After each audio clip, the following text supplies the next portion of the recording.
Welcome everyone from wherever you are joining from. We are very happy to welcome you. I know it's very early for some of you, so thank you even more for joining, for getting the latest updates on the AHLM preparation and the UHC political declaration. But we also have an overview on TB and PPPR process, thanks to panelists Priyanka and Courtney that are here with us. So I will share my screen to start with you all.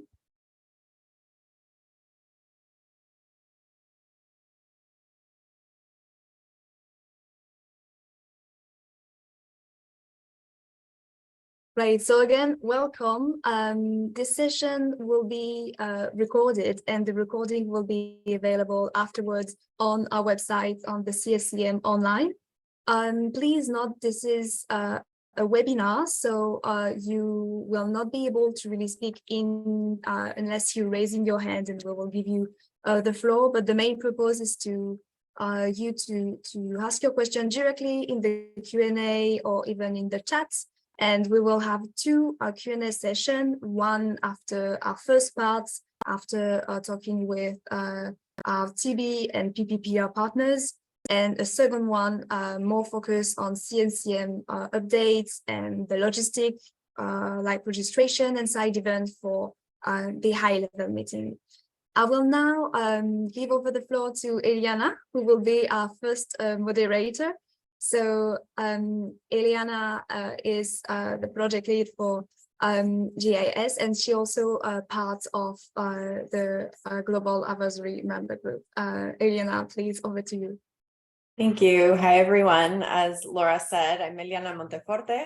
I'm the Director for Special Projects at Global Health Council, and I'm also an advisory group member of the Civil Society Engagement Mechanism of UHC 2030. Very happy to be here to moderate part one of this session. This will be a two-part session.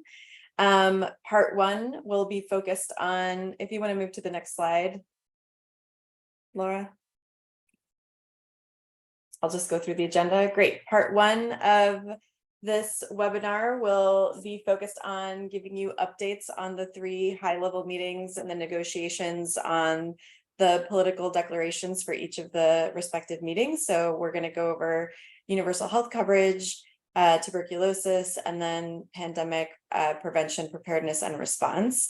We're going to then pause for a Q&A. So as Laura said, if you have any questions, please feel free to put it in the chat or put them in the Q&A box. It might be easier if you just put all your questions in the Q&A box, and if you do have any comments or anything like that, you can put those in the chat. That way it's easy for us to navigate the Q&A session. Then we'll go into part two, which my colleague Waiswa Nkwanga will be moderating, and that's going to be focused on the logistics, any other preparations for the high-level meetings in September, and also advocacy opportunities leading up to September. I know the negotiations for many of these political declarations are coming to a close, and a lot of people are asking, what can we do between now and September? And so we'll be going over that.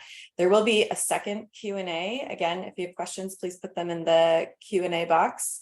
And it looks like the chat is not activated for audience members. So in that case, until we activate that, if you do have any questions, go ahead and put that in the Q&A box. Okay, so that is our agenda today. If we want to move over to the next slide, please.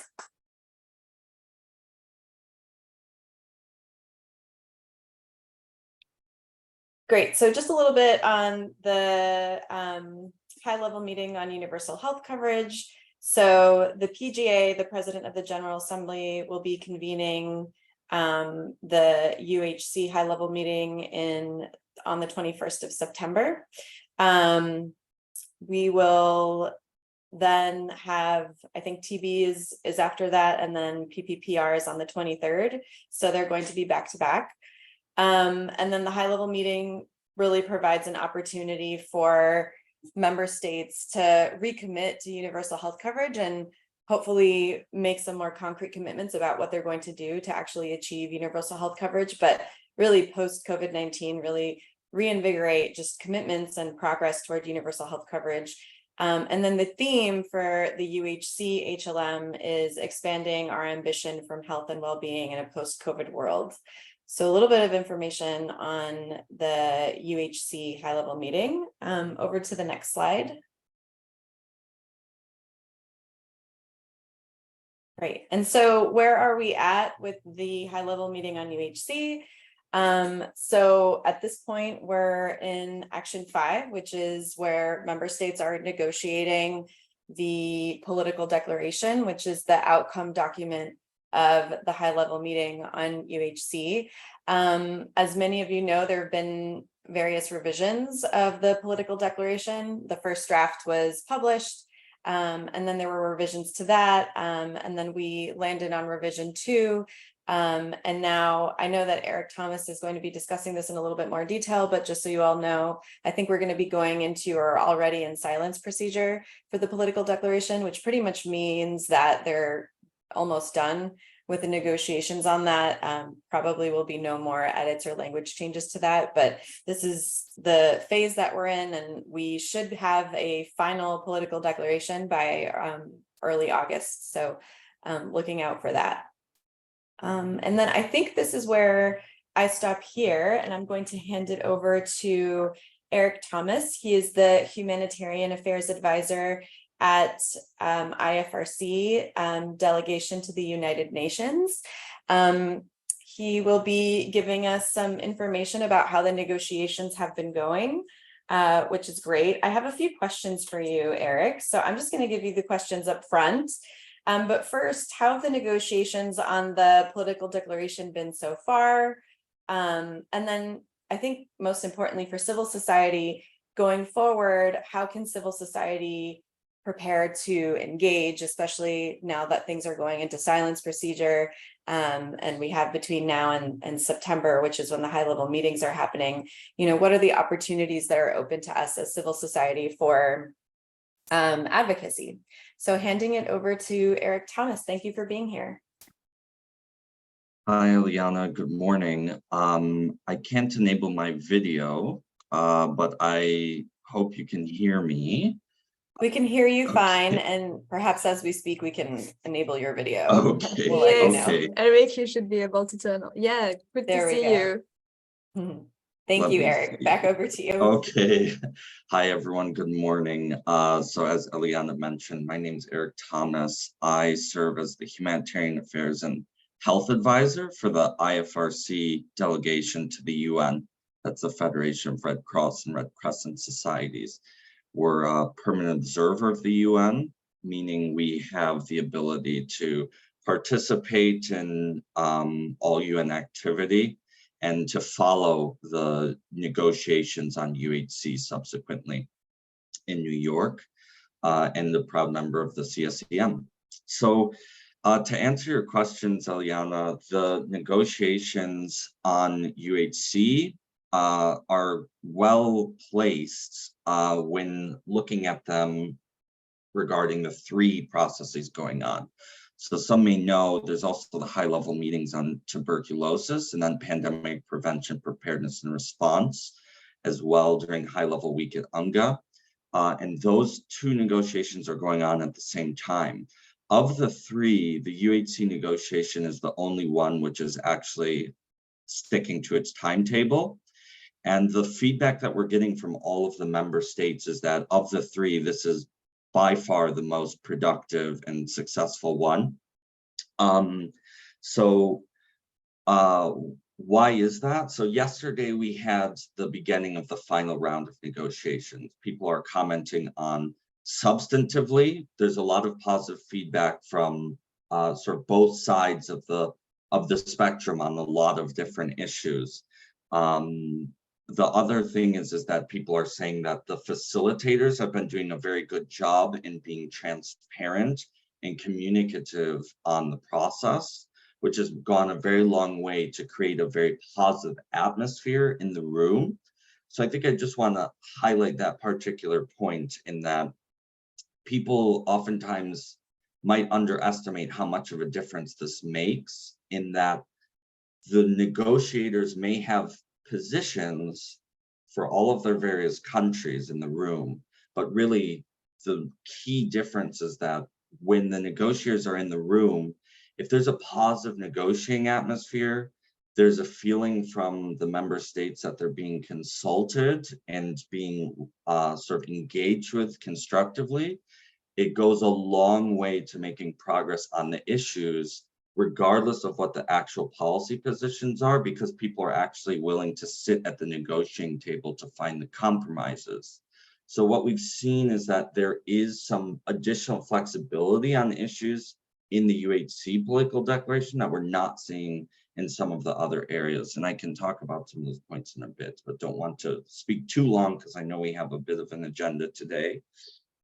And so just to talk next on the actual timelines that we're dealing with. So as you mentioned, we're on the final stage of the negotiation of this political declaration. So we have a revision 2, and the idea is that this revision 2 is as close to the final declaration as we can be, and that it's just about really identifying and hammering out the outstanding issues. So yesterday we got through about 30 paragraphs of the resolution. And of those 30 paragraphs, I want to say about 25 of them have probably been finalized. So that's the trickier paragraphs are in the latter part, but that's to show that things are moving along quite quickly. The pandemic preparedness negotiation, for instance, has not closed about 80% of its paragraphs, but the negotiations have finished.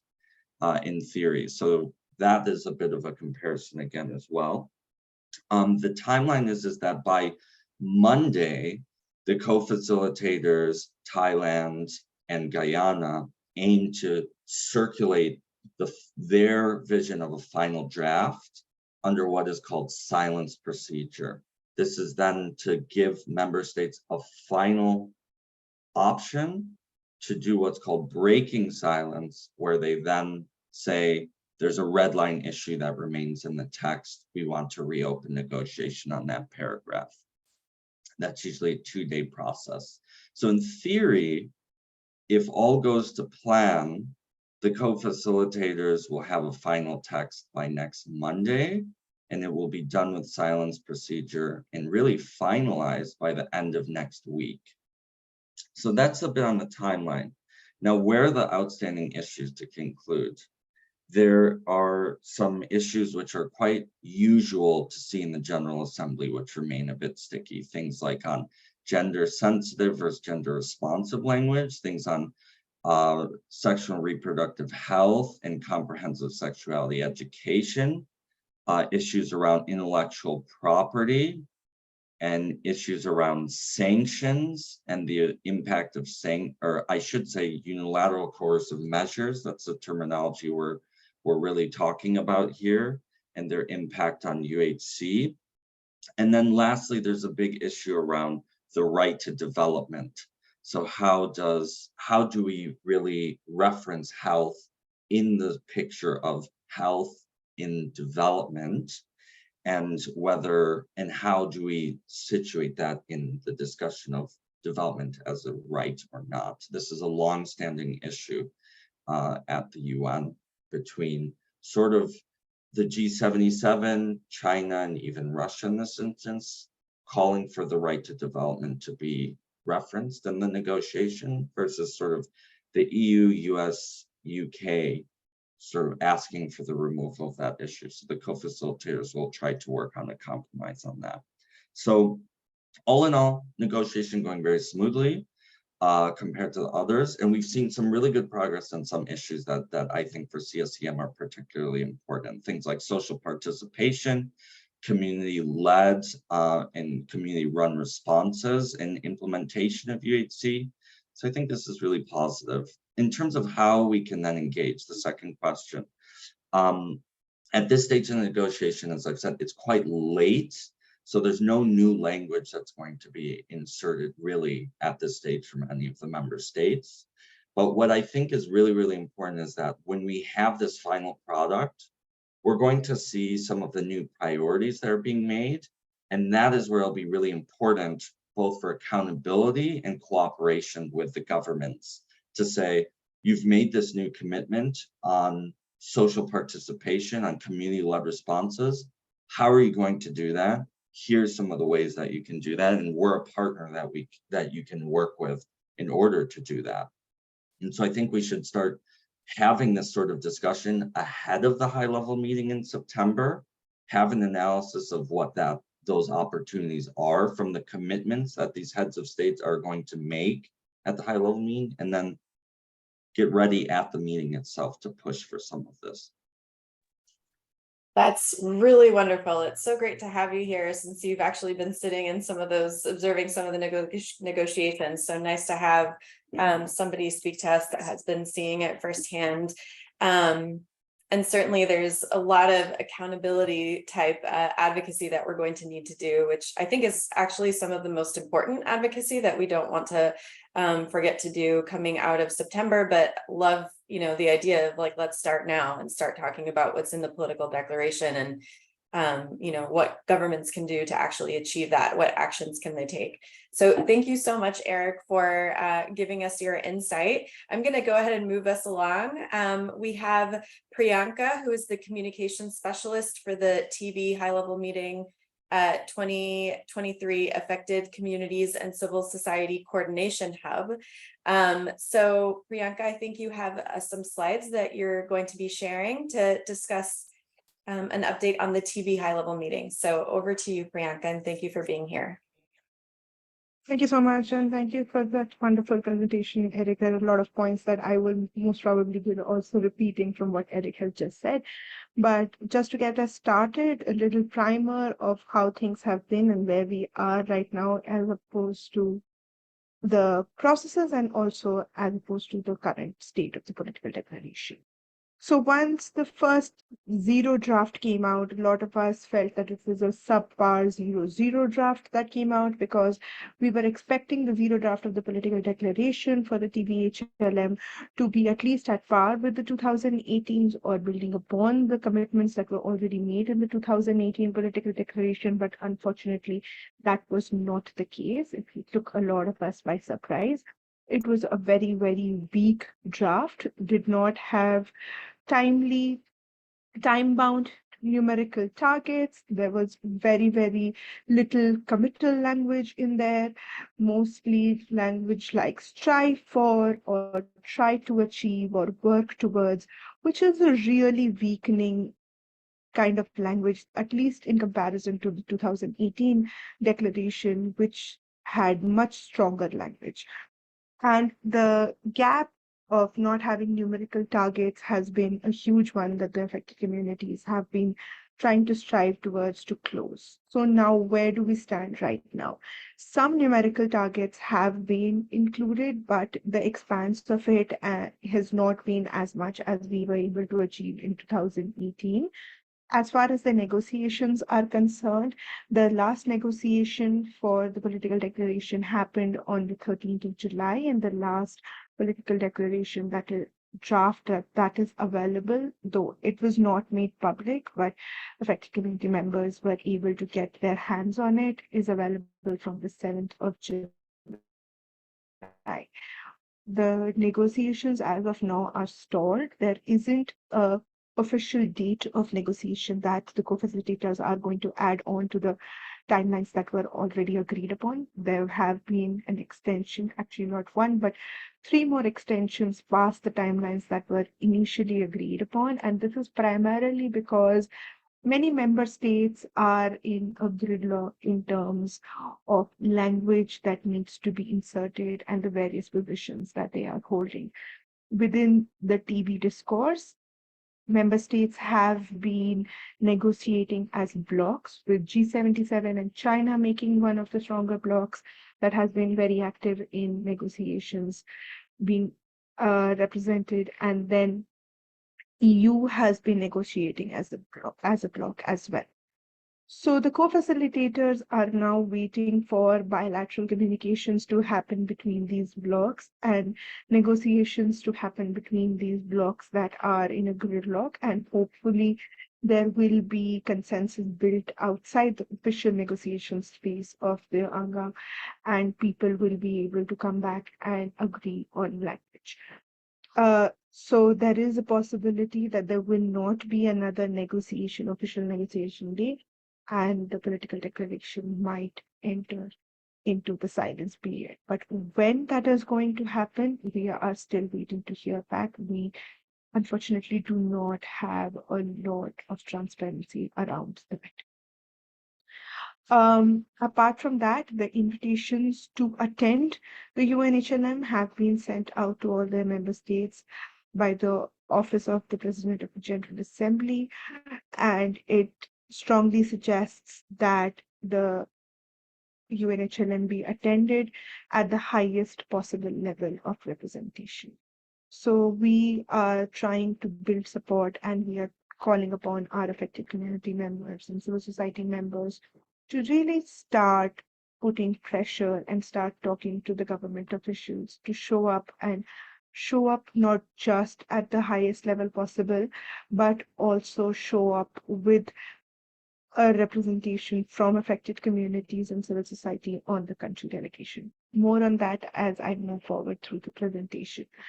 The key community asks that have been sort of front and center for the political declaration have been, of course, clear, measurable targets on diagnosis and treating people with TB, which we had expected, but were not there, unfortunately. Commitments that explicitly support human rights of people affected by TB. The language is now starting to come up through multiple rounds of advocacy and negotiations, but again, it isn't as strong as we had hoped for.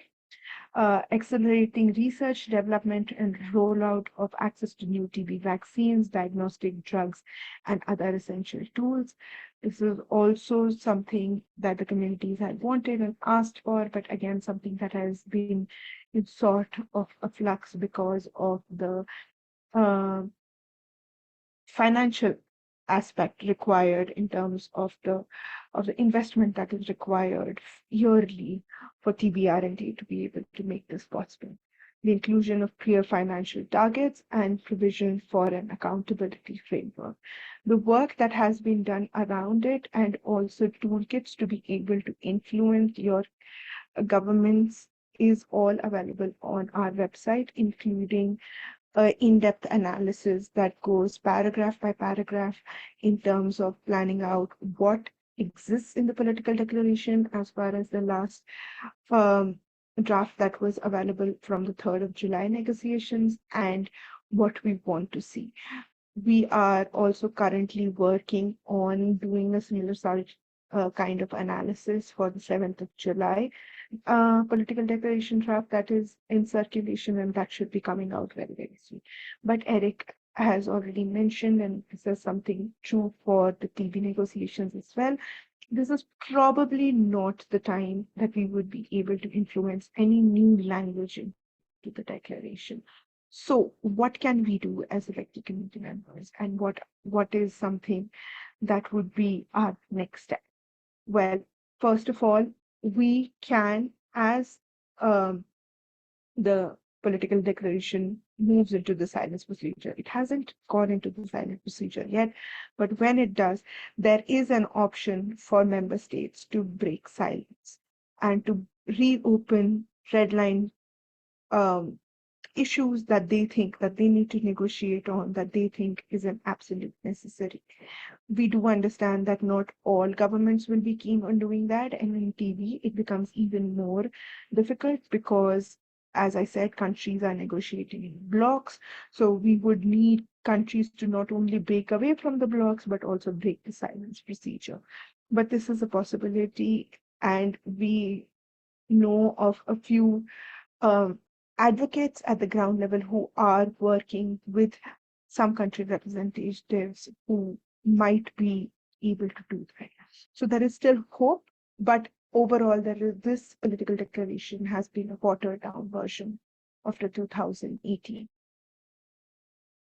What else can be done? We can push for our governments to be present at the UNHLM at the highest level possible, and also include community representation on the country delegation. There is precedence for it. In 2018, many countries brought community representation to the UNHLM as a part of their country delegation, and also there is strong language around it in the modalities document, which is again also a resource that is available on our website, and you can also find it on the UN website, which talks about, this is page number 5 of the modalities document if you are looking for it, which talks about affected communities and civil society members being a part of the country delegation.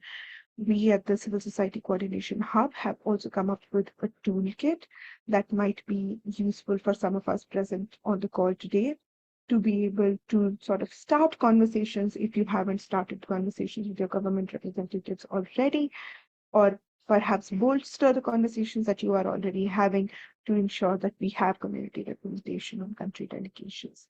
Apart from that, something again that Eric has already mentioned, this is now the time for us to also start thinking about what after the HLM. The political declaration will get finalized much before the HLM. The HLM then becomes a ceremonious event, though very, very important. It is also important for us to already start thinking about where does the accountability rest and the targets that have been set, how are we going to achieve those at the country level, at the region level, and at the global level? What is it that the governments can do, and how they should already actively start thinking about and taking action towards including affected community members at every level of the TB response, and also taking heed to the key asks of the community members coming from loud and clear voices across the globe. If you want more information, sorry. No, go ahead. Okay. Yep. If you want more information and if you would like to be more tapped in to the discussions and the discourses around the TBHLM, we host deep dive calls every second and fourth Thursday. Apologies. At 2 p.m. CET. Again, link for that, registering for that call, I will put it in the chat and you can join us there. We have the next call happening on the 3rd of August. And in case you are planning to have any side events in NYC during the UNHLM week, please let us know. We also have a global tracker going that is also available on our website, and link will be available in the chat shortly, through which we are trying to sort of understand what partners are mounting, what is happening, where we can find space for different community members to engage, talk to each other, build more diverse conversations, and start thinking about a future post the HLM, and also make noise and make our voices heard while we are in New York for the HLM. Links to all Thank of this you. will be available on the chat, and I will also leave my email ID in there so you can get in touch. I'm available for any questions. Thank you. Thank you, Priyanka. This was very, very clear and concise, and some great actions that you have on there. I'm going to move us along since we're running a little bit behind. So the next speaker will be Courtney Howe. She's the platform coordinator for the Platform for Act A Civil Society and Community Representatives, and also the senior advocacy advisor for Stop AIDS. And I know that you also have some slides, Courtney, so over to you. Thanks so much, Eliana. And hopefully everyone can see that now. Yes. Yeah, great. Thank you. And great to be joining everyone today. Yeah, just wanted to give a very quick update on the pandemic prevention, preparedness and response high-level meeting as well. So obviously this year is the first PPPR high-level meeting that we have, with this focus on sort of mobilizing political momentum, and also sort of integrating a multi-sectoral approach to pandemic prevention, preparedness and response. For this high-level meeting, the co-facilitators are Israel and Morocco, and very similar to UHC and TB, we've obviously had the multi-stakeholder hearings back in May, within the member state negotiations for the last couple of months. And according to the schedule, at least, yesterday was the day that the kind of final text was expected to be under silence procedure. But obviously just noting Eric's comments earlier around sort of the delays and the kind of not quite getting through all the provisions. So I think still waiting for further information on what happens next regarding the pandemic prevention, preparedness and response text, with that high-level meeting in the same week, again, as UHC and TB, scheduled to take place on the 20th of September. So in terms of sort of focus for this high-level meeting, obviously the multi-stakeholder hearings were broadly around sort of lessons learned from the COVID-19 pandemic, multi-sectoral engagement, leave no one behind, and how to combat disinformation, and also around sort of investments and financial support for pandemic prevention, preparedness and response as well. And then within the political declaration, we're kind of looking at 5 key areas within that call to action. So equity as the first one, and won't go into all of the details, but we're seeing there the pieces around sort of access to medical countermeasures, strengthening local, national, regional innovation and production, support for health and community workers, frontline workers, and other essential workers, and also starting to see commitments in there around strengthening the full effective, meaningful participation of women as well. The second piece is on global governance, and is sort of referencing the multilateral system, but doesn't go into kind of further details on that beyond a very strong commitment to WHO. So wanting to see it fully operational, strong, sustainably financed, and also references the other kind of key processes that are ongoing. So the pandemic accord negotiations within the intergovernmental negotiating body at WHO, and also the working group on amendments to the international health regulations as well. The third one on leadership and accountability very much is focusing on like the primary role and responsibility of governments, legislative frameworks, emergency coordination, monitoring and accountability. And again, that piece around sort of countering disinformation that we've seen recently within like the COVID-19 response. And it also focuses on some new language around sort of integrating stakeholders, including sort of communities and civil society in global health governance processes as well in there. The overarching health-related issues that has seen some new language recently with sort of revision 2, which was shared with member states, I think last week ahead of the, what was expected to be the final reading on Monday and Tuesday. Referencing sort of communicable and non-communicable disease responses, international cooperation around sort of the joint plan of action for One Health. And there is now reference in that latest draft to sort of strengthening health system resilience through accelerating efforts to end current global epidemics. So it particularly references HIV, TB, and malaria, and actually speaks of sort of systematic engagement of the HIV response in pandemic response, which is new language that we're seeing in this revision too. And then finally on financing and investments, again, it's talking around domestic public spending and sort of leveraging existing financing tools, but there's little in there around actually how are we going to sustainably finance pandemic prevention, preparedness and response, in addition to the other funding needs across the health landscape. It does reference sort of the multilateral development banks, but again, it doesn't go into details around other financing partners within that global health landscape.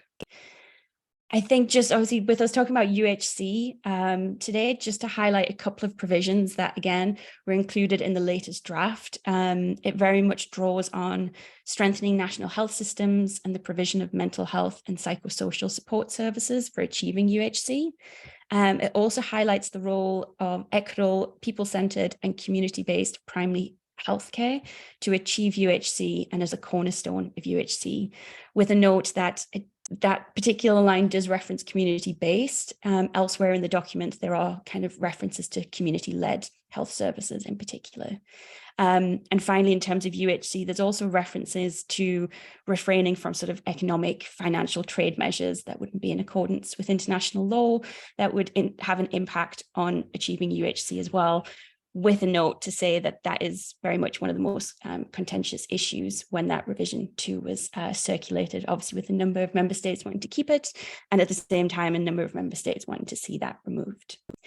I think overall, similar to as Priyanka was saying, there's been lots of concerns raised about sort of the lack of targets and kind of really measurable actions that member states are going to be taken, which I think is also linked to something we hear a lot around, obviously recognizing that at the same time as this declaration, we do have the pandemic accord and the international health regulation processes at the same time. And for some member states wanting to make sure that those kind of key areas and topics that should be addressed in those two processes aren't then sort of brought into the political declaration, which I think has been one of the key challenges. And so just to very quickly say on civil society engagement going forwards, I think as already noted, given the stage of the negotiations, it is difficult around getting new text, but I agree completely with Priyanka as you raised around advocating for member states to ensure high level representation at the meetings in September, and to also ensure that member states are including civil society in their delegations as well. There is previous examples of this being done for high level meetings, so important to see that we see that across the 3 of them this year as well. Also completely agree around sort of the need for accountability around sort of what is agreed by member states. And I think one way of doing that, as I said, is the other PPR processes. When member states talk about not wanting to bring that into the political declaration because they belong in the intergovernmental negotiating body spaces or the working group on the international health regulations, it's really important that we make sure that actually they are then addressed in those spaces and that we see the progress that we want to see and make sure that those are kind of included there. I think just finally to wrap up as well, I think one of the challenges around this high level meeting has been we don't have like a CSEM or a GFAN for the PPR HLM. There was a decision not to create that kind of civil society engagement piece. So very much relying on networks coming together. I'd say there's also that challenge with the other PPR spaces, with the Accord and the international health regulations. So we just encourage if colleagues are interested or already engaging to connect. You know, there's the Coalition for sort of Global Health and Pandemic Preparedness. There's also the Civil Society Alliance for Human Rights and the Pandemic Accord. So very happy to link colleagues up with those networks if helpful as well. Thanks, Eliana. Thank you so much, Courtney. Great summary of what's going on and also some actions that we can continue to take. Very similar for all 3 high-level meetings, which is great. This is why we really need to come together and do our collective advocacy, making sure that we continue to tie all 3 HLMs together. I see that there were already some questions in the chat that have been answered. I just want to direct you all to the Q&A box. If you would like to see the answers to some of the questions, you can go into the Q&A box and select the tab that says answered. So you can see what some of our presenters have answered to some of these questions. I will just quickly summarize a few things. But the accreditation list for organizations that do not have ECOSOC status that applied for special accreditation for the high level meeting on UHC has been published, and WISO has put the link in the Q&A box. So for those of you that want to see if your organization is on there, please feel free to click that link. And we will be sharing the slides and I believe the recording just to answer that question. I do see that there were a few questions, and I might, Eric, if you don't mind, have you just come in live quickly to discuss some of what you've put in the chat box. But there were quite a few questions on what the final draft of the high level meeting on UHC political declaration looks like. Compared to what the original draft looked like. There were some questions on, you know, whether there's talk about investing in finance or financing or investing in health services and what that looks like, and if there are any major changes between the original draft and what we're seeing is probably going to be the final draft. And I know you gave us some extensive responses in the chat, but maybe come out live and give us a quick summary on that. Yeah, sure, Liana. So in terms of the question on financing, so similar to what we've heard on PPPR, there's not concrete commitments in terms of new financial sort of expenditure targets or anything of that nature at the moment, but there's certainly section which is about recognizing the gap and the growing gap in financial expenditures domestically and internationally on achieving UHC. There's commitment yet to be finalized, but about pursuing sustainable, effective investment in UHC and increasing budgets towards PHC as well, which I think was one of the key pushes ahead of this, is really shifting towards a PHC model. So we see there'll be a number of commitments that are around optimizing budgetary allocations, where it needs to be focused, and to scale up efforts, but it's not as concrete as making particular targets about financial mobilization. One of the things I would flag is that the EU is really pushing heavily in this text around shifting the burden or the focus of this text onto domestic financing and public financing of UHC, recognizing the high role of international financing that is present in low-income countries for UHC. So there's a lot on the financing I could talk about, but I'll sort of leave it there. And then in terms of the new areas from the zero draft, we've seen a number of additions made from member states. I detailed those in some length in the Q&A section, but there's more disease-specific references and more references to NCDs. There's a greater, I think, systemic change in the recognition and the linkage between UHC and disaster risk reduction and health emergency systems. So I think that was one of the key asks that people were looking for, particularly, I would say, Indonesia and Australia's co-facilitators of disaster risk reduction process have been pushing for that. And then some of the other themes are, there's more reference to One Health and the human, animal, environmental, and plant interface, and specific vulnerable groups. There's more reference of their particular vulnerabilities. And then lastly, I think to take action via the private sector in increasing R&D and their critical role, and then also things like price transparency and building the capacities of developing countries to really produce their own health technologies, because I think there's a lot of thematic focus after COVID-19 on these sorts of systemic inequalities of access and how we can better regionalize and localize access to health technologies. So I'll sort of stop there. Great, thank you. That's really helpful. I'm just gonna go to one more question, and I believe this will go to Courtney. But at some point there was supposed to be a possibility that the HLM on PPR political declaration would call for resources to the pandemic fund. So the question here is that still the case or the impression? I'm not sure if you have any information on that. Thanks. Yeah, so in terms of revision 2, so at the kind of like outset, it does welcome the pandemic fund, but in terms of the call to action, there's no specific kind of call for that funding to the pandemic fund. I think even the kind of figures that are given, I'm just quickly looking, sort of that regional global health emergency preparedness will require approximately $30 billion a year, with an estimated gap of about $10 10 billion, US dollars in external finance and outside sort of current official development assistance levels.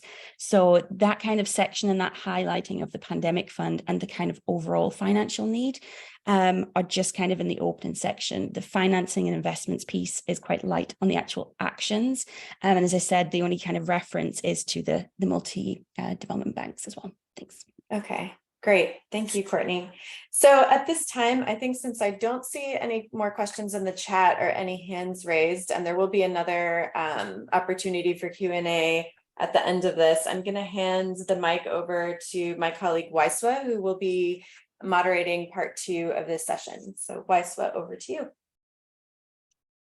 Thank you so much, Aliana, and thanks to our wonderful panelists for all the information you shared today. I feel like we have a better sense now of how all the 3 processes are going and how we can engage going forward.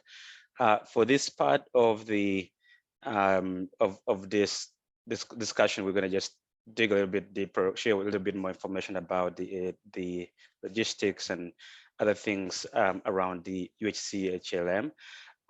I also see that in one of these comments here that I think I shared the wrong link. I can't find the right link for the approved list of organizations for the accreditation, but we do have, I actually have on my file here, the list in PDFs, and we will share that in an email after this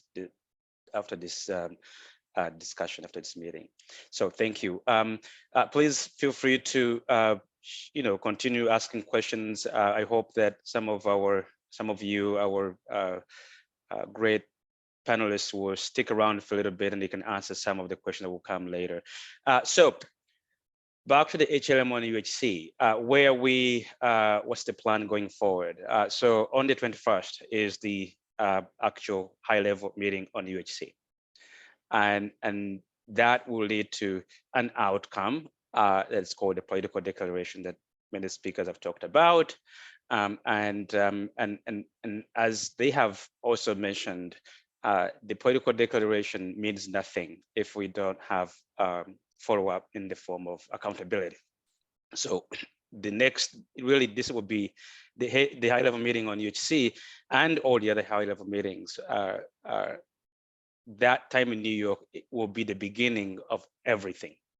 The hard push, the hard work will be done after that.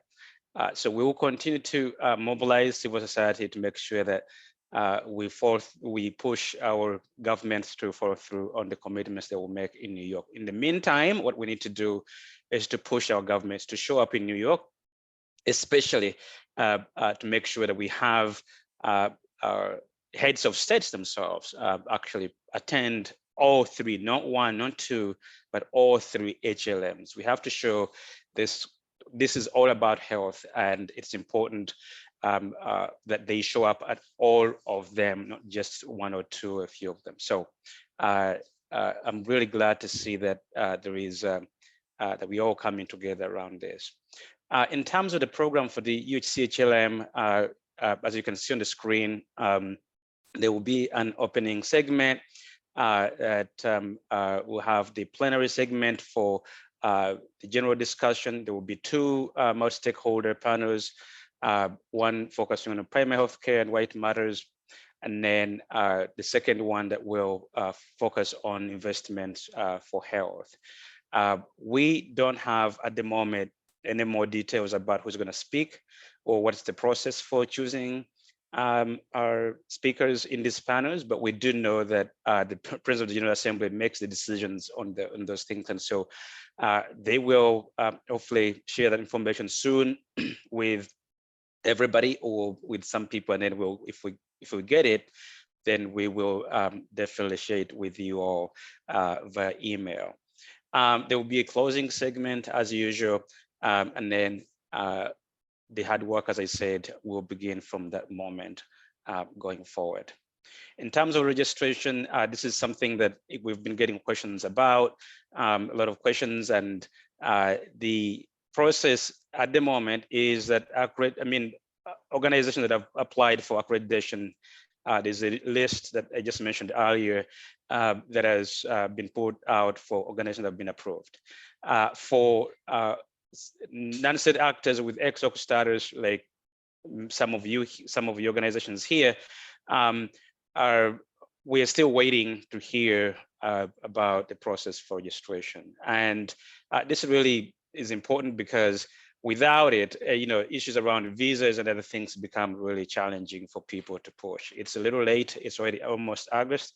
And so we need, the President of General Assembly needs to move quickly. We have raised that issue to UH 30 in Geneva to push the PGA to issue or to open registration as quickly as possible so people can start on visa processes. Once you get registered, you get a confirmation letter or email that you can then use for your visa application.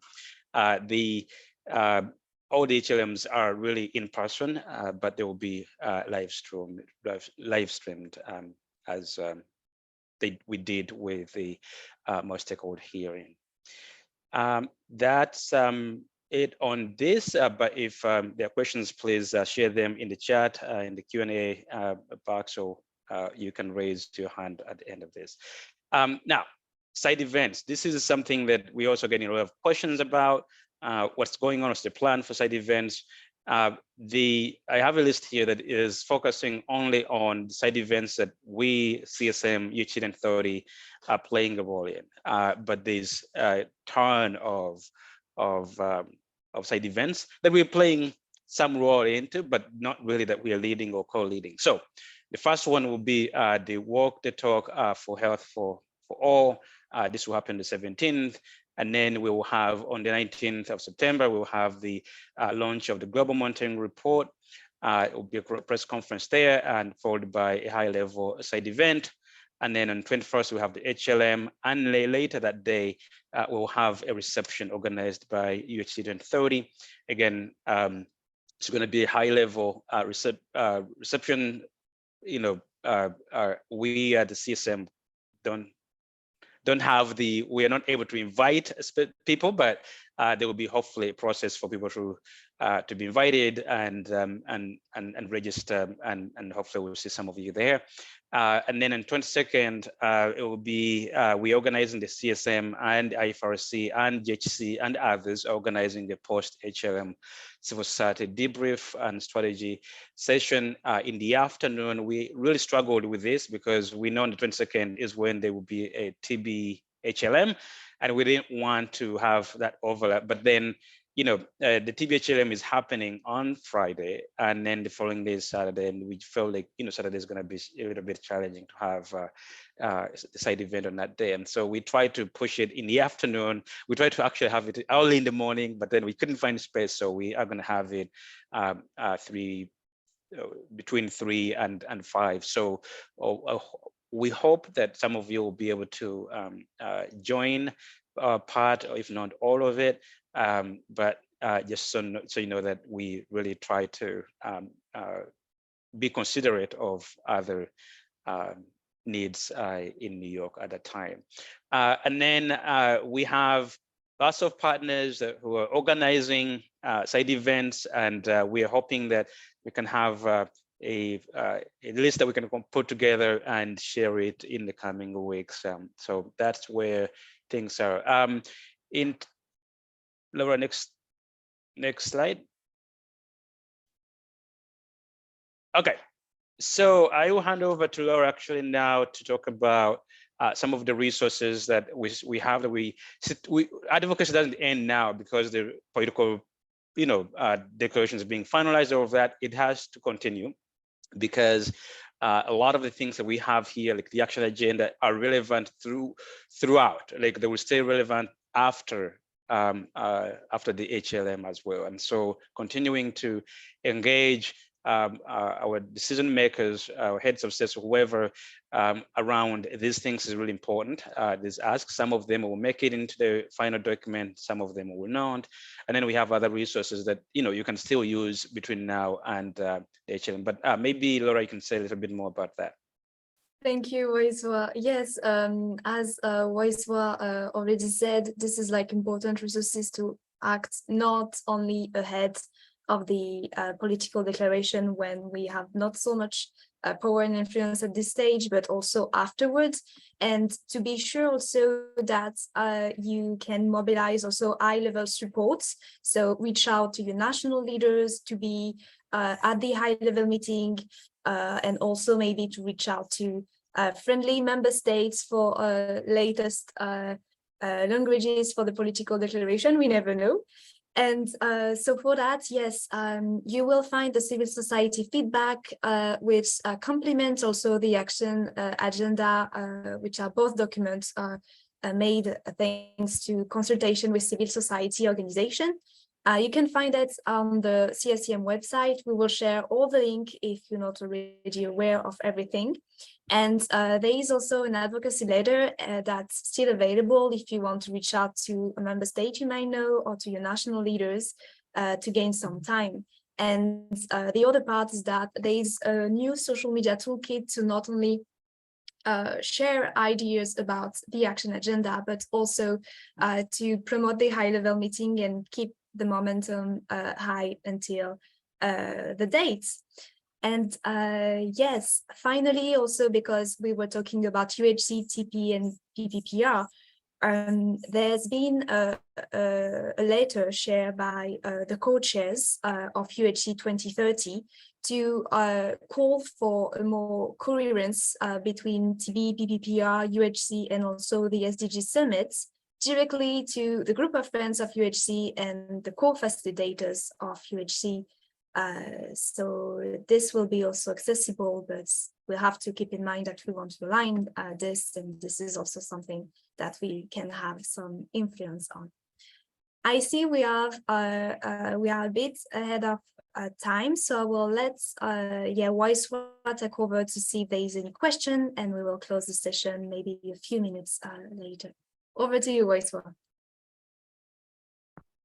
Thanks, Laura. So time for questions. If you have any questions, please raise your hand, or I see that there's not really much here in the Q&A. There's one hand raised, Waiswa, sorry, just so you see. Great, yes, Ofra, please jump in.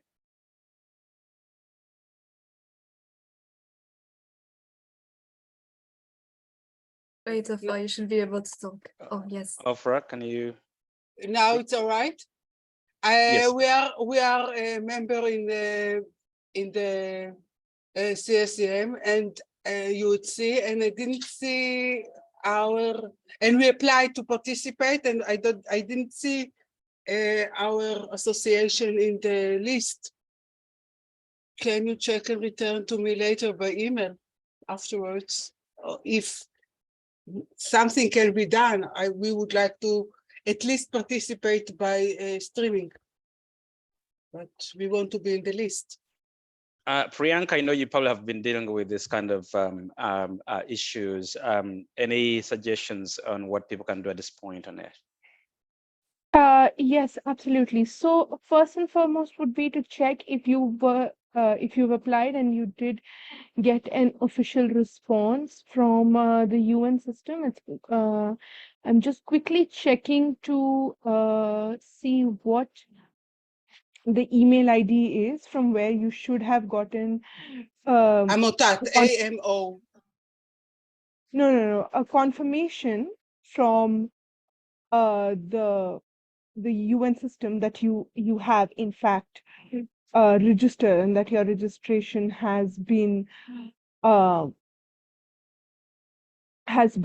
officially taken in. And Can we go on with this afterwards with via email? I can give you my email.